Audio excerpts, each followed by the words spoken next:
Hi, everybody. Welcome to season 5 of the Pechay Show. I'm your host, Shari, and in this podcast, we talk about everything and anything about sex and sexuality, love and relationships, because we believe makulay ang buhay sa sinabawang Pechay. Please support the podcast by following us on social media.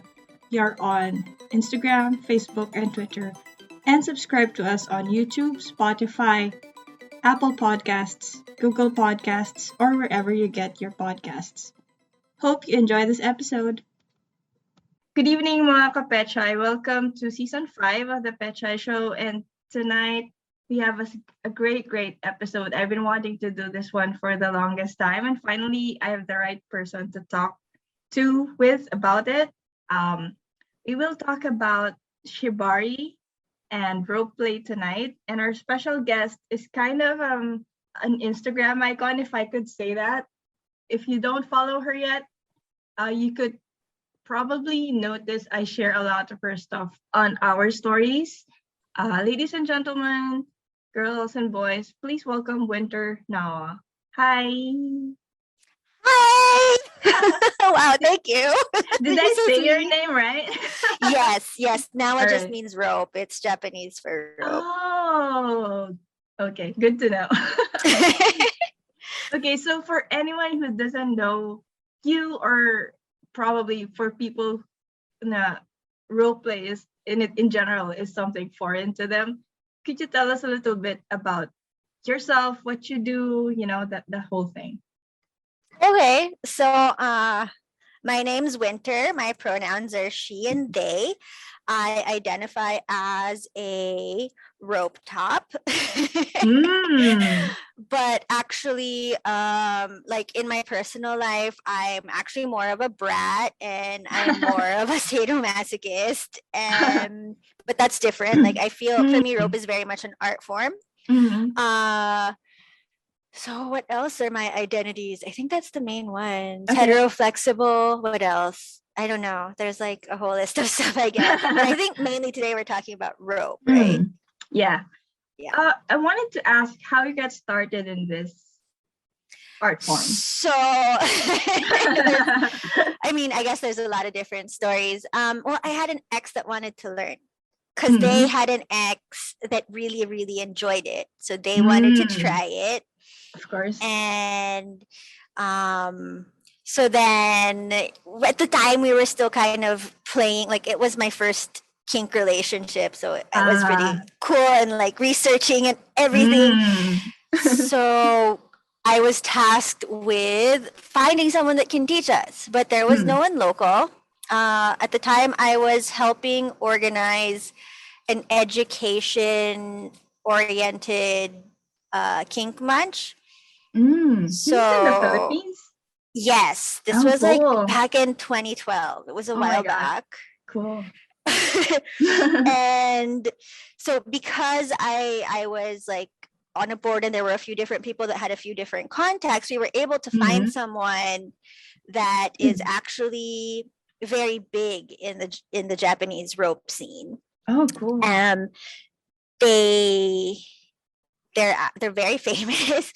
Their name is Nuite Tokyo, and they were my first teacher. I think I kind of had like an informal mentee mentor type thing. I saw them as my mentor for a couple years, but I haven't seen them for a very long time. Anyways, we were able to fly him in, and he was around when a lot of the stuff was happening in Japan. And if you have a Fed account on FetLife, he randomly will comment on a situation or a post or a question, and it's just all of this background information that he's like a living encyclopedia. For sure. And a lot of it is like a primary resource, a primary reference, because he was there when the stuff was happening. So that was really cool, and I feel very, very, very fortunate that we had just some stroke of luck, had the ability to have a connection with him that referred him to come to us. So we flew him in,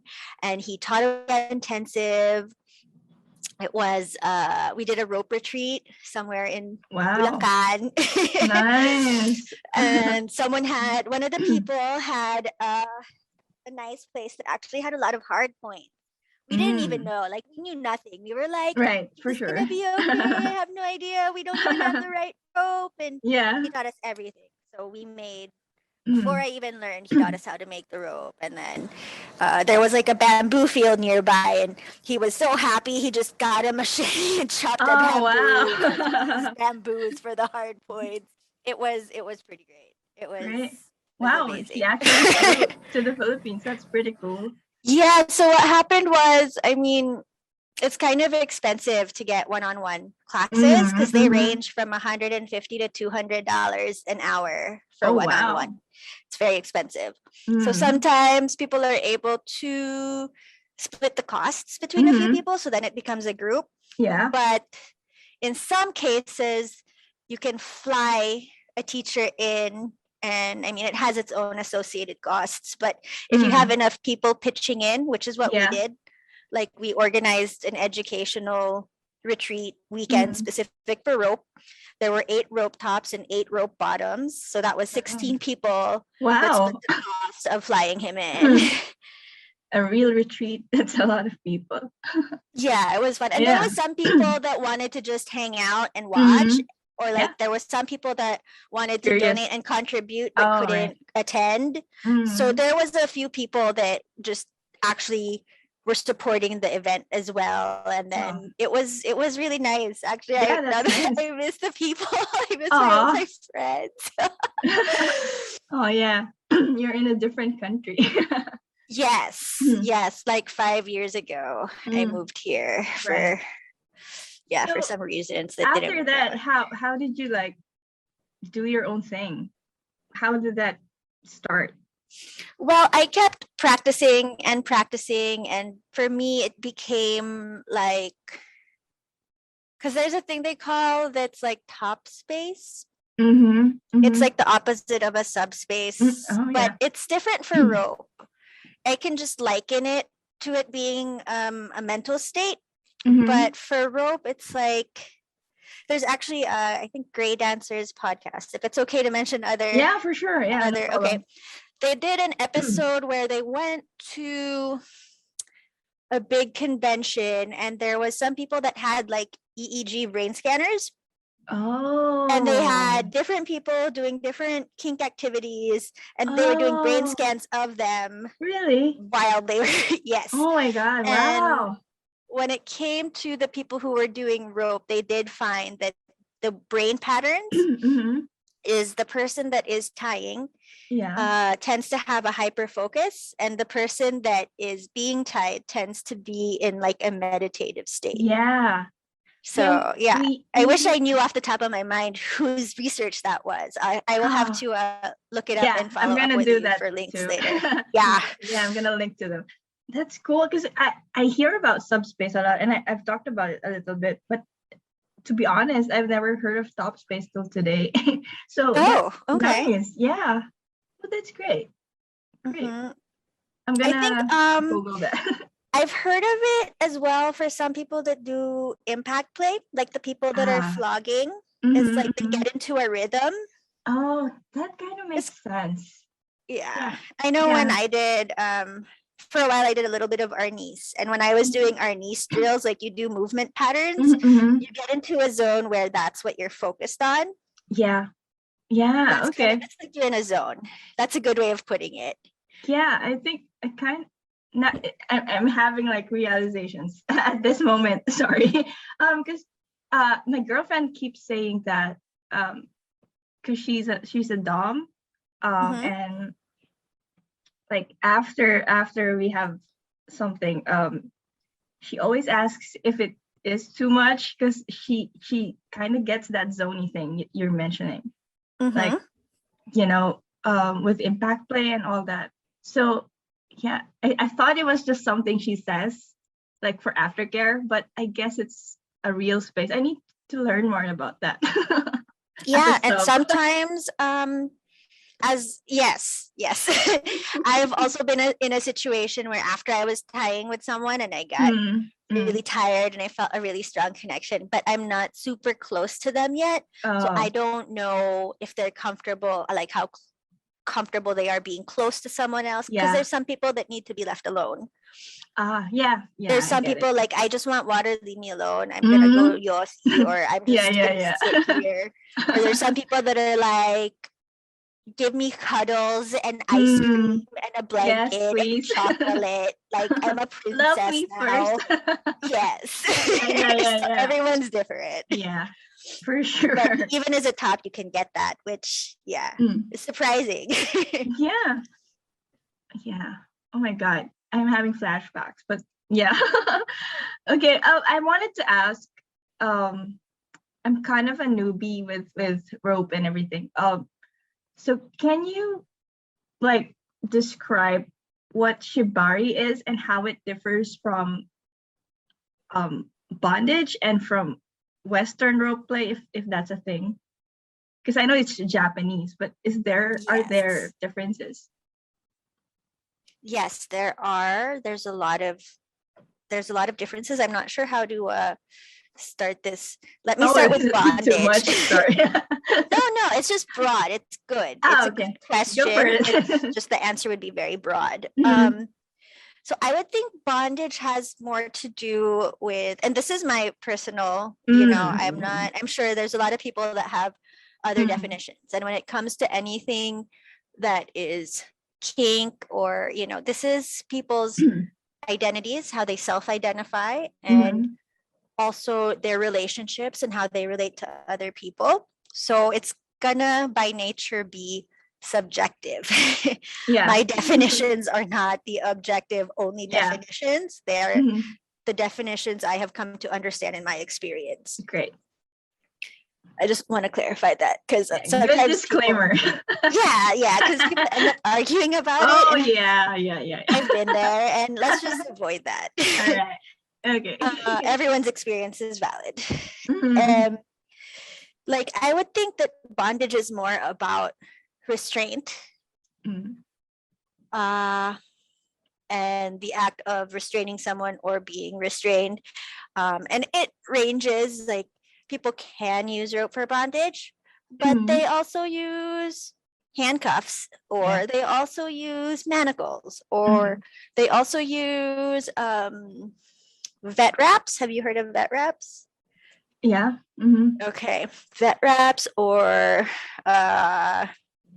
anything really. Anything, actually. Anything. But once you get into the more intense side of bondage, you also have people that have cages or specific furniture, or there's a lot of websites. Very the dungeony stuff. Dungeon websites, yes, that have a lot. So that would be bondage too. So I guess bondage is like a big, broad term. Oh yeah. And then I would say there is a Western style of rope. I don't know that much about it. It just developed differently and at a different time than Japanese rope did. Probably not that far apart from each other. I mean, shibari as an art is more of a post-World War II thing. Though, I mean, there are roots in the no drama and the samurai practice of hojujutsu, which is a martial art for takedown and transport and torture of prisoners and criminals. Oh wow, I didn't know this. It has cultural overlaps and similarities, and there's also a lot of the main difference. Then this leads to the point of the main difference between the two is the philosophy behind it, I would say, and also the attitudes behind it. Because if your philosophy is different, the way you approach it and the way you think about it is different, and your attitude and your outlook will also be different about it. So could you give like an overview of that, what shibari is like, well, at least for you, like the mindset and the principles that go with it? Yeah, so shibari basically means to tie, and then there's another word called kinbaku, which means to tie tightly. And like I said earlier, there's different words, people associate different meanings to different words. So there's also been arguments about what is shibari, what is kinbaku, Oh. that is not true shibari, you know. Oh, like they're purists. Yeah, there's like, I guess I don't know if I would say it's purist, because it's just differences in opinion. All right. And differences in sources. I would just say look at what the Japanese say about it.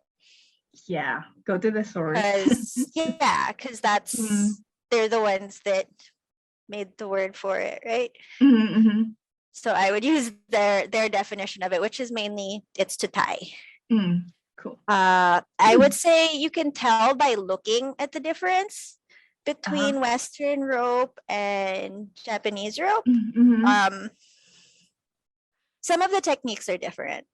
So a person that's tying in Japanese style will always start at the bite, which is the middle of the rope, and it's folded over. So you have two lines of rope rather than just the one. That's usually how they'll start. But there are some Western ties that split the rope or use a slip knot, and it's just a difference in technique because they evolved in different places at different times. Okay. So why, it's a big question. Why do people like it? Oh, there's a lot of answers to that. okay, let's start with your experiences, maybe like what drew you to it? What drew me to it is the space. I get very focused on it, and it's very therapeutic for me because it's kind of, at the time, it was kind of like an escape.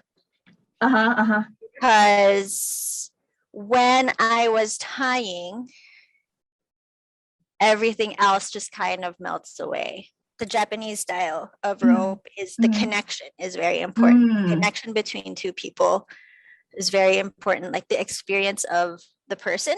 One of the first things that I was taught is that you're not tying for yourself, you're tying for the model. You're tying for the model's experience. And that's kind of like, I feel like through the connection is how I find that top space, that mental focus for me. This is going to be different for different people, but for me, being able to connect with someone and kind of synchronizing with them, then, because if they're spacing, then I can space. But if they're not spacing, I'm not. It's kind of like a journey together, and we're in this little bubble, and I love that experience of it. Okay. With that said, does it always mean that you have to have a connection with someone first before you can tie them up? That varies from person to person, I think. I think it's better if there's a connection. But then there are some people who want to get tied and be suspended and have that adrenaline rush experience, and they don't really mind so much if they know the person or not. So it's preference. I feel like it depends on the person, and that's also going to be it varies from person to person and from community to community. There's also people who enjoy rope because of that meditation feeling, because they feel at peace or centered, and it's a release for them. There's also people who enjoy rope because on the opposite side of that is like they want to get tied up and they want to get told really bad things. They want to be told, like, there's someone that told me, like, I want someone to tie me up and beat me up and tell me I'm a piece of shit, but not really mean it. But like, I just want someone to tell me all these awful things because they get that cathartic release out of it. Like, okay, this is all happening. I can feel shitty and difficult and hard in this moment, but after it, I feel relieved. So you could say it really ties up. I mean, in that scenario that you said, it kind of ties up with BDSM, right? For like a lot of people, there's a big overlap. I mean, the rope community kind of was on the fringes of the BDSM community, but at this point, I think it's its own thing.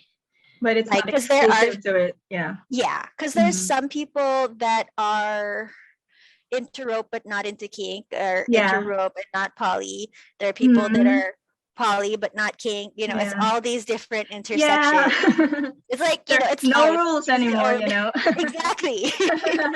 You can choose your own adventure. Yeah, yeah, yeah, yeah. That makes sense. Kind of scary sometimes, but Yeah. you know. So, with having said that, there are some.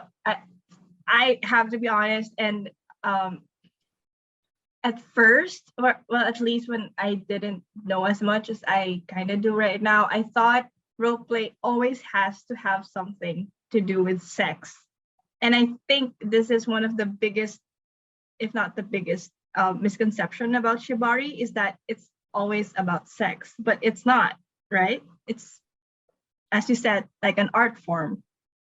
So, Mm. um, what do you say about that? Because I think some people practice role play with some sexual activity in it, but I believe yours is more of the art form type. Yes, that's correct. The answer to is shibari about sex? It would depend on who you ask and who you talk to. Yeah. So definitely, Talk for to. me, my focus is more on it's the art form. It's Mhm. the catharsis. It's that release. It's that Mhm. top space, and then the feeling, either the connection or a catharsis for the Mhm. person that is being tied. Mhm. I love that, but that's not Mhm. always what happens. Sometimes you're still getting to know someone, and Mhm. it's not quite that way, or sometimes you're not expecting to connect with someone, and then you Mhm. do. You do. Also, specific to sex, the only time I ever combined it Mhm. was maybe once or twice Oh, wow. before I started studying shibari. I thought it would be more. Well, I mean, it's definitely intimate. It's, Yeah. you know, Yeah. definitely Mm. there have been people crying, you know, Right. there's been people, I had a model before and she would just shout at me like, Mm. she's like, you always get me horny and you don't do anything about it. Oh no. She's like, you won't even give me a wand. And I was like, bring Oh one. my god. And I'll give it to you. But that was before, because I was, I don't know, I was in a more monogamous place at that time. However, if you ask my teachers, they will all say that it's related. They'll say that because it's an erotic art, you can't really remove it, some people will say. But then there's a lot of people now, more modern times, that are combining it with circus arts, and that are combining it with, you know, the people that do more stage performance. Yeah. Okay. I should also clarify that the style I was learning was more performance oriented. So I was doing a lot of suspensions and transitions, and there's a lot of things to pay attention to the person's body and like their circulation, how's their nerves, how's their breathing, what position are they in, what position can they move into. There's a lot to pay attention to, so it's kind of difficult to combine with sex. So there's styles that are more on the floor work, that's in the easier air. to translate into sexual interactions. Okay. It's definitely combinable, but it depends on the person and what you both want. So it's important. Like, it's probably one of those negotiation questions you can ask. Like, is this something you want to do? Is this something you do? Like, on both sides. It's not just the tops or the bottoms responsibility. It's both. Like, let's be on the same page. What experience are you looking for? Is this included? What do you not want to do? What do you like? Because there are risks. Yes. Obviously. And yes. Have you ever experienced anything go wrong in a play? Yes. Yes. Can you tell? I've had two incidents. One was there was nerve damage. Oh. Wow. Yeah, so she was suspended in a face-up suspension, and she was pulling herself up by her forearms a lot, and then so she was kind of really strained and tired, and then I let her down, and then we started untying, and then while I was untying, sometimes I do this thing where I joke and I'm like, I'm not done with you yet, Right. and then I tie her back up, but she got I think she got worried or nervous, and then she just tried to take the rope off herself. Right. So yeah, it could have been the strain, it could have been that it was untied, it could have been the placement, because sometimes things move when you're suspended. That's why you have to pay attention to a lot of things. Right. But this was not in a TK takate kote. This is not the hands behind the back suspension where people are always worried about nerve damage. This is a hands in front above the head. So that's in my personal circle, I've heard more accidents happen from that than the TK. But that's probably also because, I mean, it can be controversial. Some people think that the TK is very, very dangerous. And I would agree in the sense that all suspensions are dangerous. Yes. Even any rope is dangerous, you know? But they say that the TK is there because of the nerve damage risks. But I think if you study, you listen to the person's body, you listen to their communicating, there are ways you can help mitigate those risks. Yeah. And then another accident, this one was an accident. We were performing, but it was more like, it was not like a solo performance or anything. This is like an open rope night at a space where people do performances. Do they have those? And I want to watch one of those. Maybe if you go to Hong Kong. I know some people there. Okay. Or Japan. Sometime. Yeah. There might be a local performer there, but I'm not sure if if she does rope a lot anymore. I think she does a lot of other aerials too. But there's a few people that do. Yeah, that probably could. I'm gonna look into that. But you were saying, sorry, I cut you off. Oh, no worries. What was I saying? The second second incident was a big event in San Francisco, a big performance event in San Francisco that a lot of people go to. And I jumped on my model.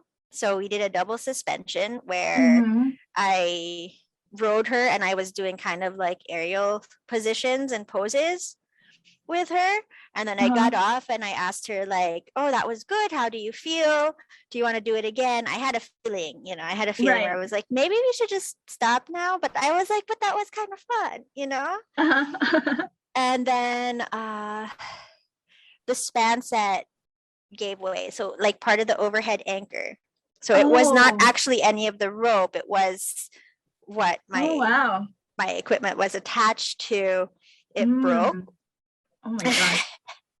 But it was breaking very, very slowly. And I could tell. I was like, there's a sensation. I feel the sensation. The sensation is familiar, but this is not the right sensation for this moment or this context. Because it felt like if you've ever gone rock climbing, it felt like someone was letting you down. Right.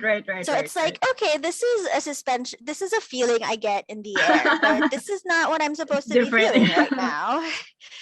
Okay. So I jumped off, and she just went down very, very slowly, and she just had a cut on her lip, which I think in the series of events of how things could have gone, not too bad. That was like the best case possible. I was imagining like beams falling. No, it was not the beam. It was the strap that goes onto the beam, and then I connect my ring to it. Right. Okay, I get it. But she's okay.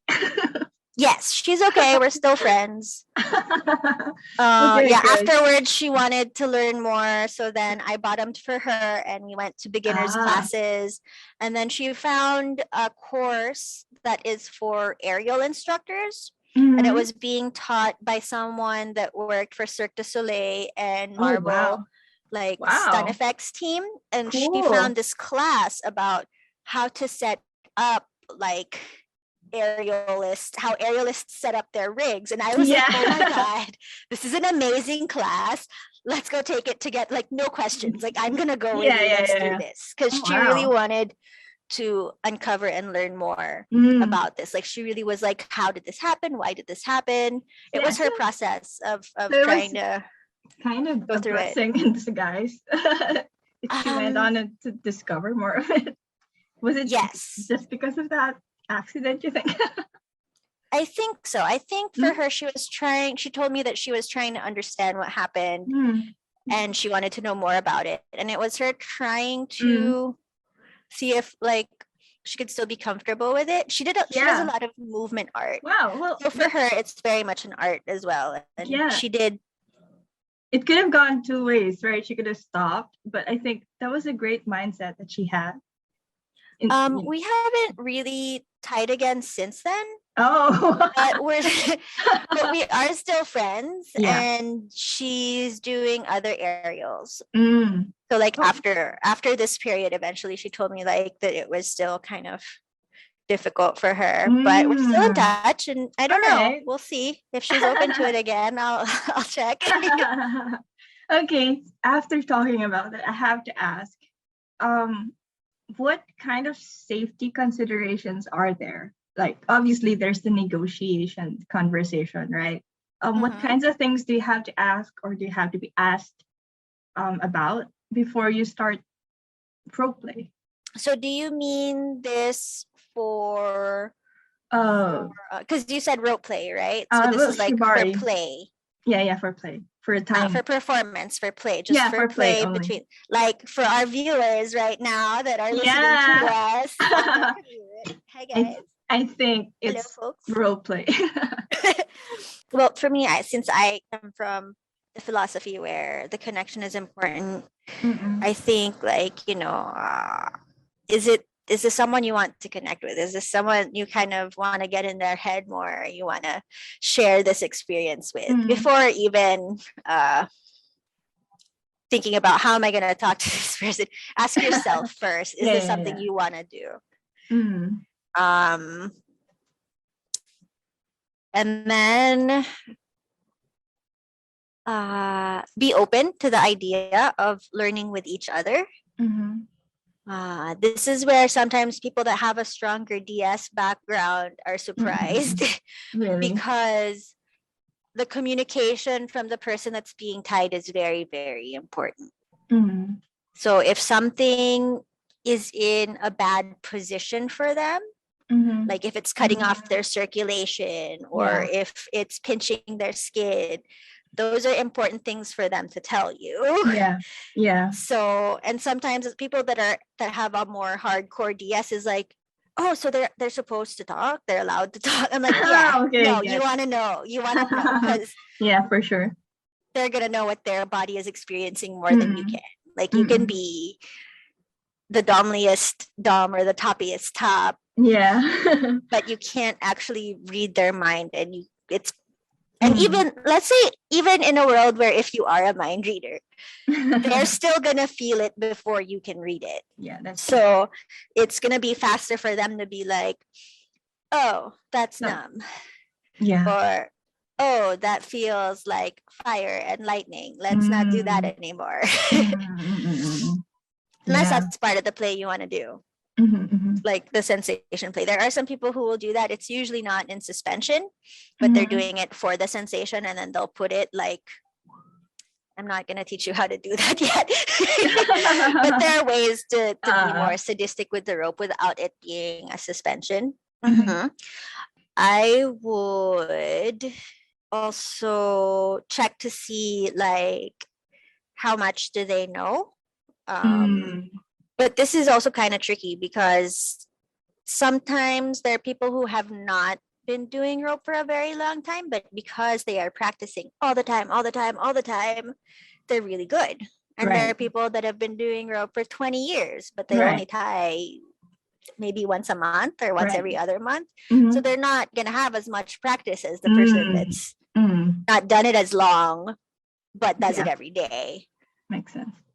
So part of it also maybe, so like, let's put a bit more of a scenario here is, are you like looking for someone? Is someone like, oh, I see this person and they're famous and I think I want them to tie me? Or is it like, should I ask my partner if they'll tie me and we can learn together? Because there's all different ways, right? Yeah. Because I would have different questions. I would have different safety analysis based on the scenario. Right. Okay, so let's say two people are trying to get into Shibari, but maybe they've done some bondage in the past. How do they get into it? Or what are the things that, is there a checklist they need to check off before doing it? Like physically, mentally, what? Look for someone that can teach you in person. Because the appropriate YouTube. Yes, no, not YouTube, not books. Those are both like, with COVID, there's a lot of online classes now, which wow, I mean, just the ability to have access to that has been amazing. I'm kind of late to it, but I was like, oh my gosh, if one good thing came out of COVID, it's that there are people teaching online and in video now. Because before, even if you go to like a master's class or intensives or one-on-one, sometimes they don't even let you take pictures. Like you're lucky if they let you, you're very lucky if they let you take a video. Sometimes they won't even let you take pictures. Sometimes they'll be like, I'm not in your picture. Sometimes they won't. Sometimes they'll be like, no pictures, but you can record audio if you want. Okay. So it's a variety. It depends. Different people have different things that they're comfortable with. So it's really more now with COVID that people have gotten more comfortable recording. It's always kind of been, secret life. Yes, big yes. Yeah, so you're saying with Shibari and I guess role play, it's better to do this, to learn this. Learn in person. In person versus at least else. Get a good foundation of what is the correct tension. Yeah, I guess what we're saying is, because I've heard, because I was asking about this for a long time, really, and I've seen some people I kind of know from an alternate world that I see them posting, but they're tying themselves. Is there a term for that when you do the rope art on yourself? Yes. Self-tying. I do that too. I also do self-suspension. It's a great way to practice. Oh, wow. For a while. Before I formally studied suspension, before I went to rope dojo to study it, I started suspending myself. So I was tying other people and I would put them in a partial, but I would not suspend them because I didn't formally learn how to do it yet. But I was willing to take the risk on myself. If I hurt myself, I hurt myself. I don't hurt someone else. And then I have a couple of spotters there. At least. So I'm still practicing, but on myself. Never. Don't do it alone. No. Yeah. I was gonna say. Okay, but even if you're not self-suspending, even if you're just self-tying, as much as possible, it's good to have another person there that knows how to do rope. Because what if you can't reach your scissors? Yeah, right. What if you can't reach your shears? So I was asking that person, like for tips or generally some info on it, and she said, just YouTube it, she said. And I'm thinking now that's not really applicable to this. It's not a good way to get into this and learn about it. I guess if what she was doing was more of like taking artsy photos of herself, more than the more intense things. So I think if you're planning on doing that, especially with another person, like you said, you do have to learn the proper way because people could get hurt, right? Yes. I also want to say that, books and videos are very good resources. I use them too. Mm-hmm. But you have to have a solid understanding of the safety and placement and how tight it should be. That's the main thing that you really cannot get from the video or from reading is how tight is it supposed to be in certain places, and then how tight is it supposed to be in certain places for certain people. So like there's kind of like an average, this is for this style of rope, this is what they say, and then for this other style of rope, they say this percent of tension, they say this percent. So there's variations among the different styles, but there is kind of an average amount between them of this is what the tightness or tension level should be at. And then on top of that, what works for the model. So because everyone's body is different. And different people have had injuries in different spots, or different people's bodies have muscles in different places. We're all different, and I find to be very, very fun when you're adapting ties to different people's abilities. But so on top of the average, what's more important is what's right for the model. Right. And it's not one size fits all for rope. Yes. Oh, for sure, definitely. And it's important for these two people to be able to develop a vocabulary to communicate that with each other. So safe words apply. Safe words, yes. But also, even before you get to the safe word, you're like, are you? Something's wrong. How does that feel? Yes. Don't let it get to that point. Yes, and usually safe words are kind of like they're a very big signal to communicate as well, because like for some people they don't have to stop right away, but they need to check in. It's like it's that specific thing that you're doing right now that needs to stop, but we don't need to stop everything. But if you don't stop and check in to communicate, you won't really know. Yeah. Right. So you said, and I agree, that this is a very intimate experience between, I guess, oneself and the other person. So do you think Shibari benefits a person's sex life, and in what ways? I think it can, definitely, yeah. Because a lot of people have the experience of it brings them into their own body and it makes them focus on the present moment. So they are in this present moment where they are either tying or tied in a specific way, and they're not thinking about the past or the future. They're kind of here right now. So it's kind of a mindful, aware experience, like very zen. It can be. It's like you're floating in your own world, but also you're in the right now, and it's a non-repeatable moment. So it's nice. Kind of it's very, very nice. And there's some people that enjoy that more than sex. I bet. Don't get me wrong, sex is still good.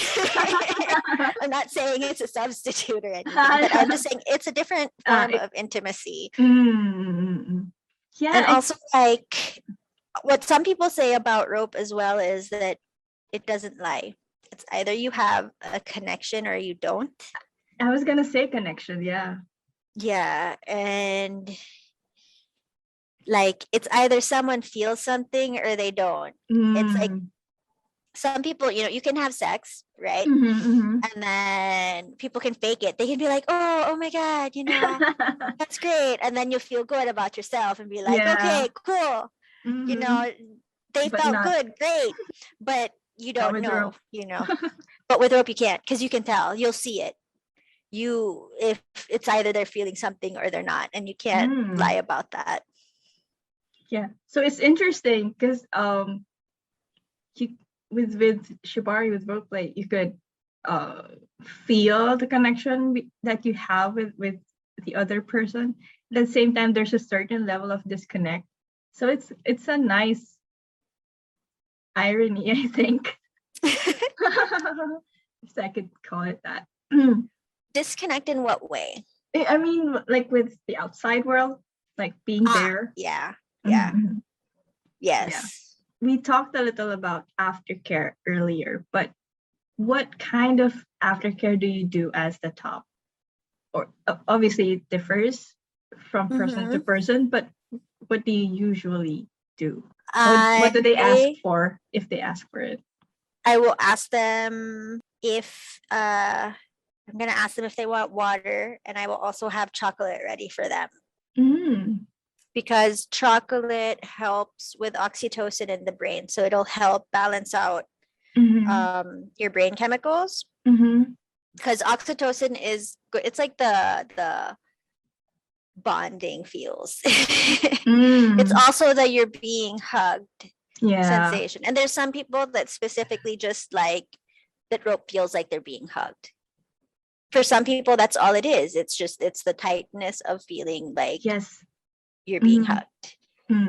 Like you don't even have to do the sadistic stuff if that's all you want. Like everyone's into different things. Or you can, it's totally valid to just, tie yourself and make pretty things or do pretty things on other people. It's wonderful how it can mean so much to so many different people, and it's all just different ways of expressing. Back to the aftercare. Just water and chocolate, hugs. I like hugs. I know some people like, I used to be like, I need to smoke. I don't smoke anymore, but I used to need to smoke after. Like for me, that was a thing. Just what like else? sex. Yeah. Or if it's a event, like if I was running an event, like I like to hang out after with the other organizers, like maybe food, but I think that's weird because here in the US that's not as common. It's not, but in the Philippines, when I used to organize events, I was like, well, let's just go all have like a beer or dinner after, like, and then whoever wants to go goes, and we get to hang out and chat after, which is nice. It's like a community thing. So your community right now, are there other Filipinos over there? Or is it just you with your circle? Let me think about it. I mean, there are other Filipinos in the area. But not with your Shibari circle? Not in my Shibari circle, no. But I am still in contact with my rope family in the Philippines. Yeah. Sometimes we do video chat. Cool. So I started the Manila Rope Group some years back before I moved here, and I left it in the care, excuse me, of Tony. And she still runs it. I don't know how often she runs munches or workshops, but that used to be a thing. Like I used to do monthly workshops. Then there's also the folks at Shibari PH. I also know them, and I met them at some point. I think he does like online online coaching. Oh, really? Yeah, so he might be a good resource for people that want to teach. Or I teach too. If you DM me, but I'm in a different time zone. But it's still, still accessible. So we're gonna put all those links below in the description. I talked to Shibari PH before, and the last time we talked was kind of a long time ago, I think, because at the time they didn't have the online things classes. I see. Yeah, but the vibe I got was, let's just wait for this pandemic to be over, and then I'm gonna give you classes. Is what our convo was like. So maybe things changed. Maybe I need to check back on that. Yeah, I think they have there's a page on their website where it says that you can apply for a coaching session online. Yeah, I don't know when that came up, but okay, cool. It is now offered. Good alternative, at least. Yeah.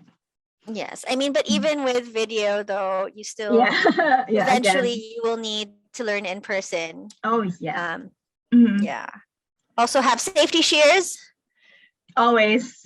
Have safety shears. It helps. Have a Marlin Spike. Sometimes that helps. A Marlin Spike is like it's like a metal thing. Sometimes it's wood, I guess, but it's a sharp stick that you can put in so that you make really tight knots looser. Okay, I can imagine it now. Yes. You turn it, right? No. Let me grab it and show you. Okay, yeah, I want to see. So these are my EMT shears. You see that it has a blunt. It's blunt on the end, so it's not sharp when it goes in. It's not gonna cut you. Yeah. And then this is a Marlin Spike. Oh. It's literally just a spike. Yeah. And what that does is, so let's say this is the rope. It's tight. And then you put it in there, and then you wiggle it around to give you more space, and then you can untie it. All right. Okay.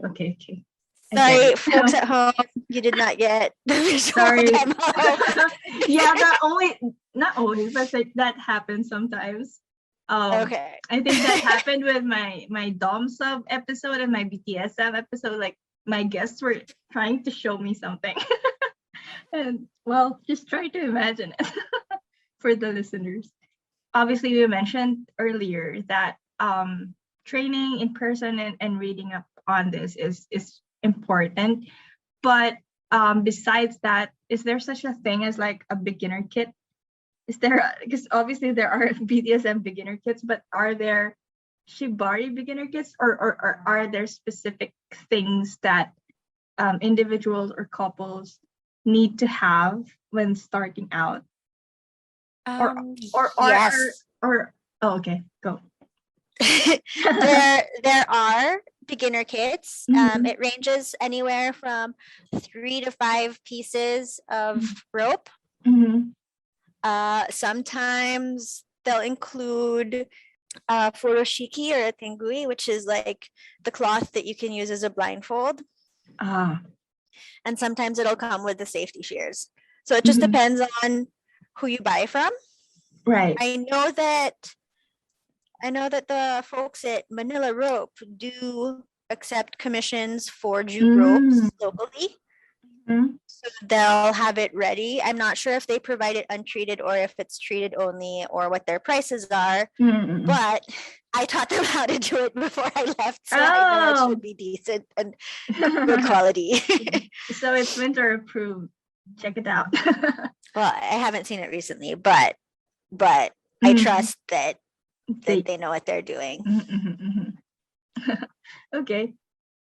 And obviously, there's different types of rope lengths, and I'm not gonna get into that because I think that's something you need to learn on the coaching sessions. Well, I don't mind sharing that. It's not that big of a deal. I use 8 meters long, so that's, I think I've seen like people say it's about 26 feet. I don't have a calculator right now. And is that like for the whole body, that 8 meters is? No. Oh. No. So I will show you. I'm in the process of treating some rope right now, actually. So great. This is one hank. It's 8 meters long. And I think this is about a 6 millimeter diameter. People will usually use 5 to 6. If you're going to do suspension, 5 to 6 is good. If you're going to be doing decorative or photography rope, a little bit thinner is okay. Because it looks tidier in photos.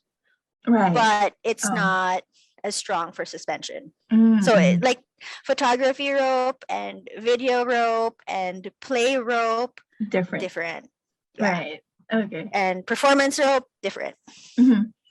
Looking at that, well, you mentioned it earlier, but is rope burn common, and how do you not have it? Yes, it is. It's a thing. Uh-huh. I don't get it that much with jute. Mm-hmm. It's in the type of rope, you think? It's in the type of rope. Some fibers are more burny than others. Mm-hmm. The synthetics are definitely very burny. Cotton is, even if it's a natural fiber, it's also super burny. Oh, okay. So you just learn the burn speed of it. So but you learn where it burns from handling it, and then you just keep it to that speed. Oh, so it's just with the way you handle it, there's nothing before and after to do about it. Yeah.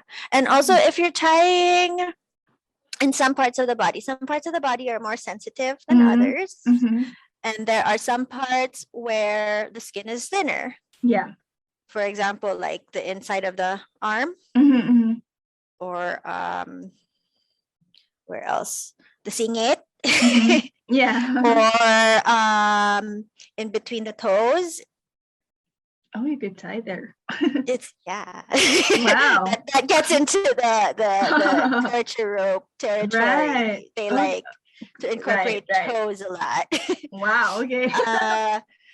So yeah, those parts where the skin is thinner is more likely to be more sensitive or have a more sensitive reaction to rope burn. So maybe like you're untying someone, and for you it's not burning because it's on your hands, but it's on someone's inner arm, and it burns that. Like, listen to that and slow down. Like, untie with feelings. Yeah. Does the length of time of being tied up have to do anything with burns? Like how long? No, it doesn't. Oh, no, I have not. I have not had an association between the two. Right. So it's really positioning. Yeah, it can be positioning. It can be the placement. So, which is why it's important to learn in person and also practice with the person and communicate. If you're the bottom and you feel like you're getting numb or tingly or there's a sharp sensation, let them know. So they can adjust. And it's also, it's not you tapping from the bottom. It's you advocating for your body. And it's also you helping them learn how to tie you better. Yeah, exactly. But speaking of time, how long do rope play, what do you call them, sessions? Rope play scenes usually last? Not for photography, I mean like for play. Just for playing, it lasts as long as you want it to. Okay. The main thing you have to be careful about, I tie for hours. Okay. When I was doing rope full time, because I was semi-pro for a while, because I traveled to learn and I also taught and I did events, but it wasn't my only source of income, which is why that's usually how rope people make the distinction between professional and semi-pro. Is if it's full-time your only source of income, then you're professional. But if it's just like a little bit on the side, then you're more semi-pro. I would tie anywhere from 8 to 12, sometimes 14 hours a day. Wow. Oh my God. Yeah. Okay, what about hydration? What about having to pee? Are there breaks? Or is that like as I was imagining being tied up for 8 hours? I mean, there's breaks. Yeah. Yeah. I mean, that's just how long I would with one person be in session. I had a model who we could tie for that long. But not everyone is like that. Sometimes I have different groups of people over. Oh, I see.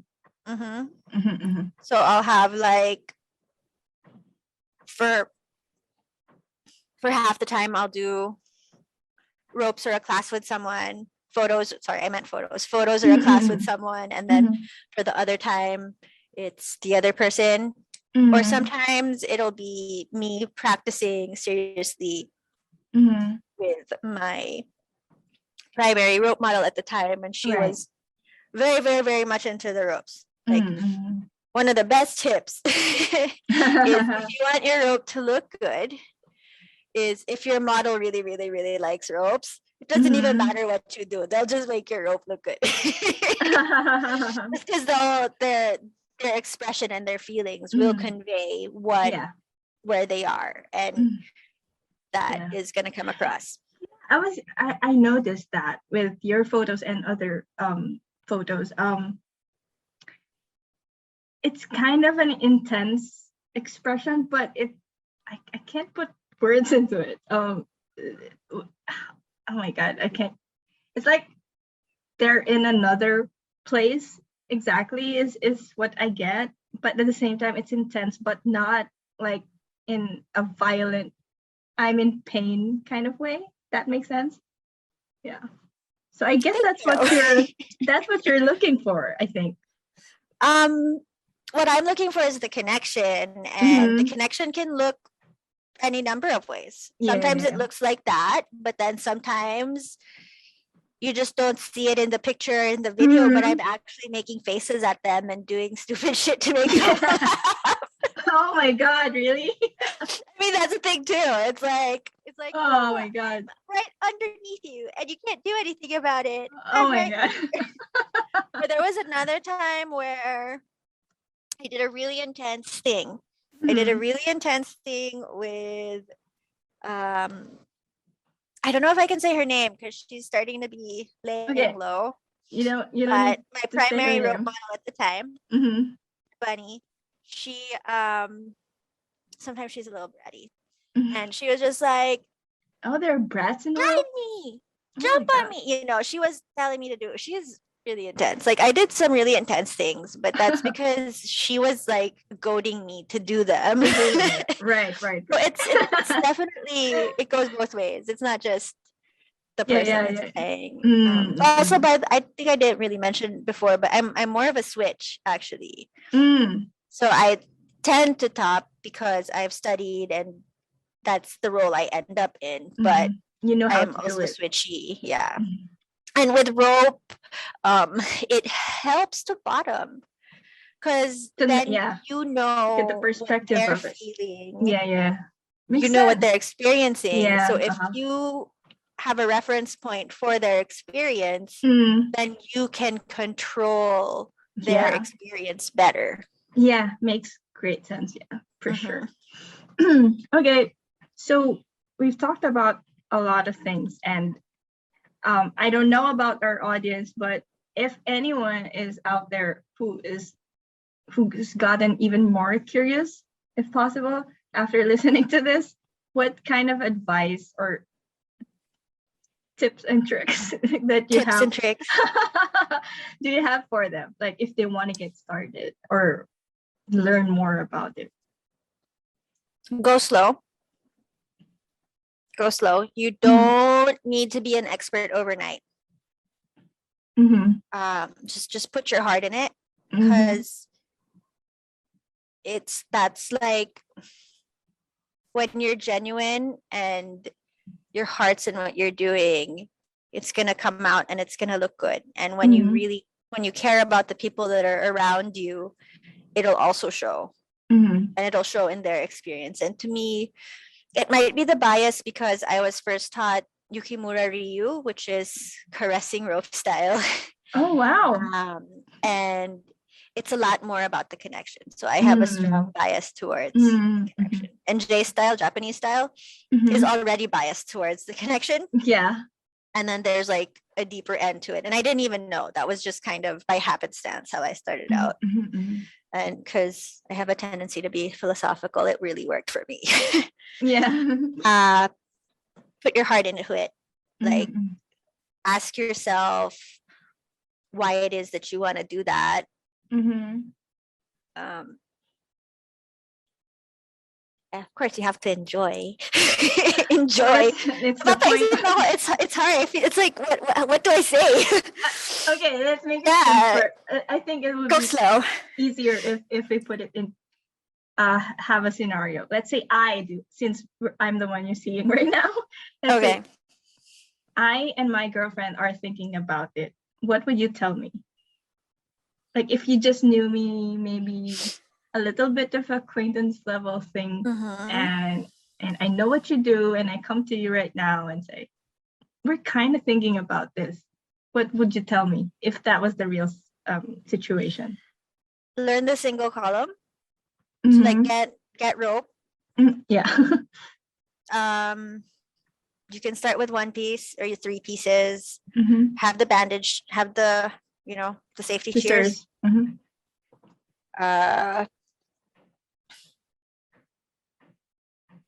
Negotiate. Be aware. One of the questions that I always ask people before I tie with them is, how's your hydration? And how much have you slept? Oh. Because from those 2 questions, you'll have an idea of how much strain and stress their body can take. So then you'll know, like, if they've had one not so good, but one is okay, then you can just go average, but check in more. If both are bad, like, avoid doing anything that's too hard. Also, yeah. There was one time where, I mean, because I was newer around and people didn't really know me, and I was just one of my students brought a friend, and they were like, okay, we're gonna do this rope thing, and then they'll just model for you so that you can teach. And I'm like, okay. And then I asked them, I'm like, oh, well, how's your hydration and your sleep? And they're like, oh, I've had like no sleep, and I don't think I've had any water. And in my head, I'm just like, but you knew what we were gonna do today, right? The basic thing. Yeah, well, I mean, they were newer, so it's okay. Like, I just explained, okay, well, maybe, you should have some water right now, and we won't go too hard. And then you check in about what injuries do you have? Is there anywhere you don't want to be touched? Is there anything you do want to try or do? Like, this question helps me a lot, because it's like, if someone has an idea of what they want to try, I'll look at the factors they have, and then I'll be like, well, this is how we can do that. Or we can't do that, but we can try something this way instead. Right. Okay, now I have a question. Do people need to be like 100% sure they've got no injuries or medical conditions before? Because I think it's very physical, right? So like, before I go on a hike or do a marathon, there's prep involved.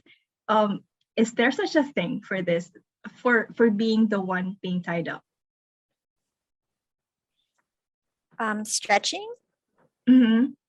That's my models tell me that they stretch. Hydrating, getting good sleep. It's not like, going back to your question about having no injuries, that's really hard. Yeah.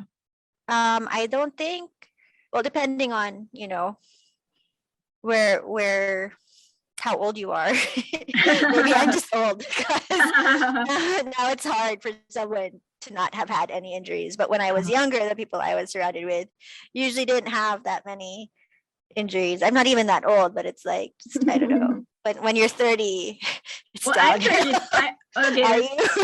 I'm 32. So me too. See?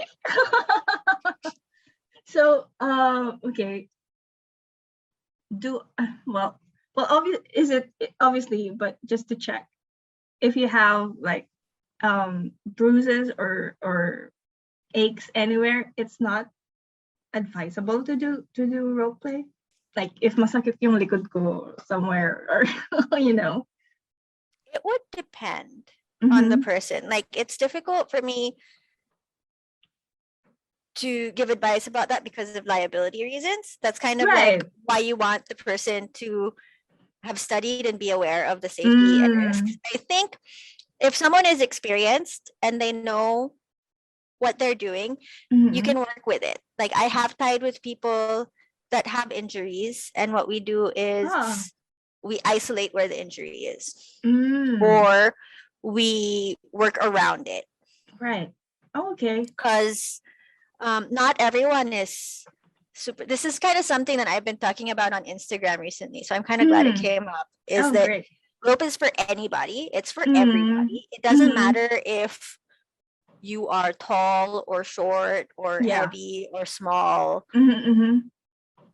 or if you have a shoulder injury, or if you have a leg injury, if you can't walk, you can still do rope. That's great. I have to share, but I think the very, very, very, very first exposure kind of that I got that made me aware that this is a thing, that role play is a thing. Obviously from the Philippines, you don't really know this unless you get introduced to it.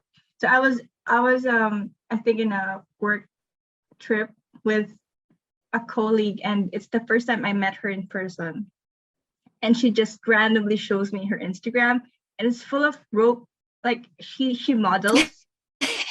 Yeah, I mean, yes, we talk like in a colleague kind of way, in a friendly kind of way, but I was like, oh my God, she's naked and with all the, as in she's modeling, and she's suspended and everything. Oh my God. And I was like, and then I think at first I thought she was just being too comfortable with me, but then I think when we left, I checked out her Instagram, and oh my God, these are really nice pictures.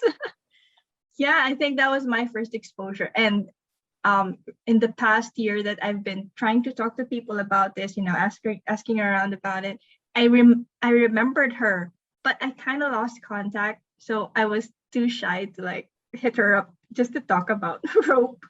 But yeah, that was it. And I think she mentioned that well, this was pre-COVID, obviously, that there were underground, what do you call them, clubs. I don't know I don't know what the term is, where people do that. And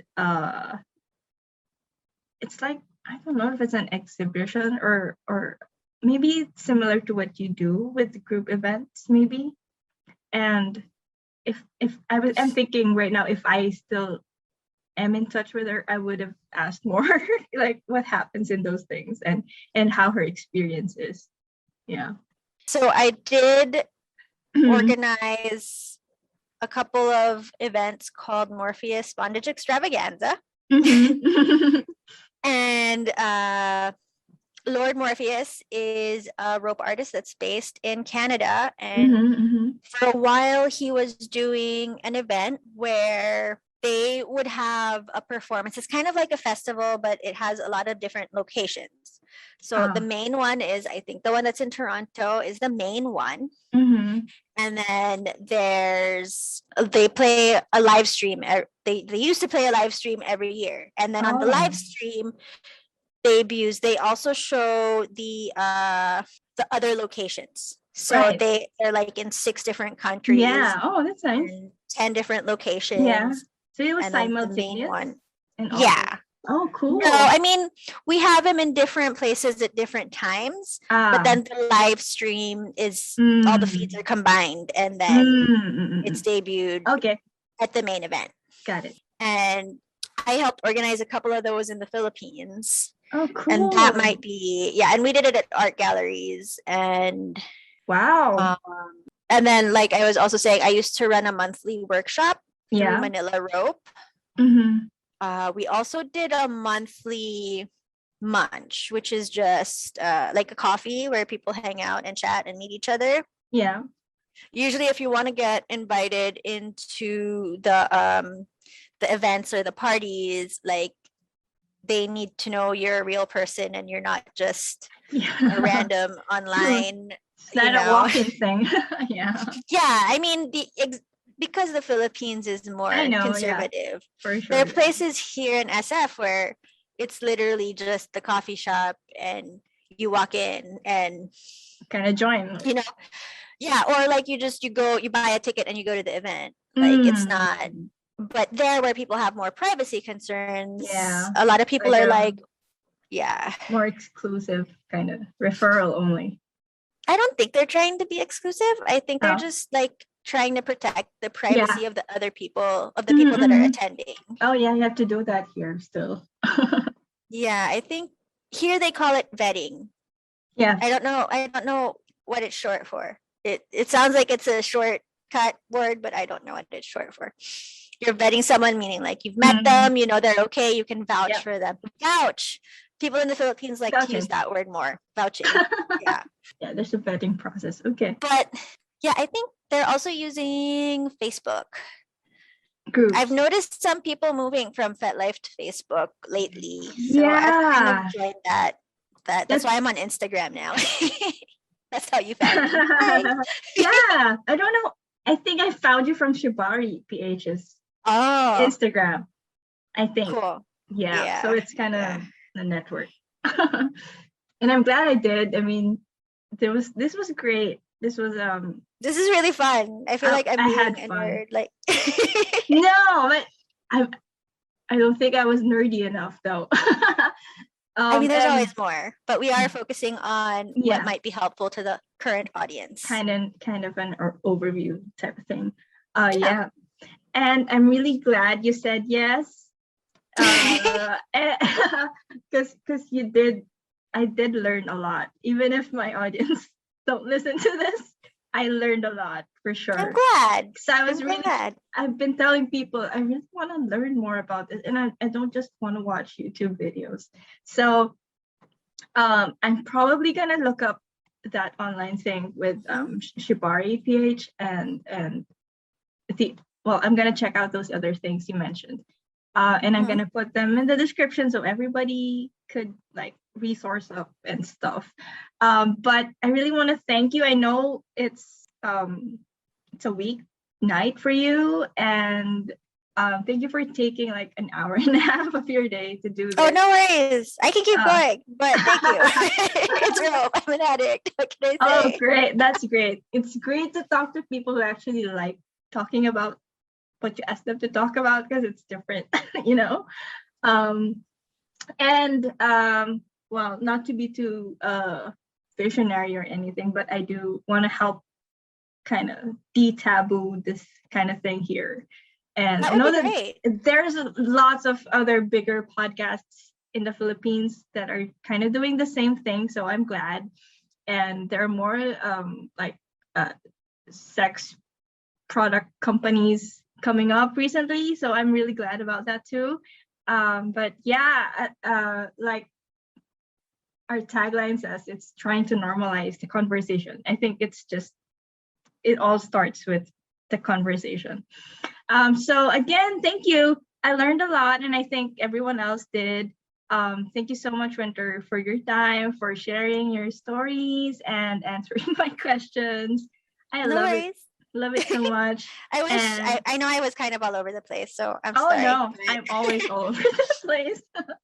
So it's organic conversation. Yeah, I think that kind of makes it nicer.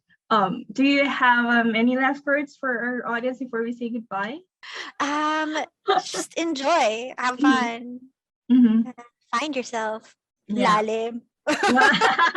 Lalim. So searching. I've learned a lot myself just from like the scene, you know, just from experiencing the kink scene, learning about poly, studying rope, because there's a lot of overlap between these communities, and I've just learned a lot about myself. Yeah, and I think that's kind of great. I know it's not really the point, but of rope, talking about rope, like about yourself, but in some deeper aspect, it kind of might be. Yeah, it kind of might be. Yeah, I think philosophy stuff. Yeah, I think I think you apply that even if this isn't the person's kink. I mean, with everything else, I think it's kind of learning more about yourself. But yeah, again, thank you. Have a good evening, and thank you everyone who listened. Thank you. Yay. Bye.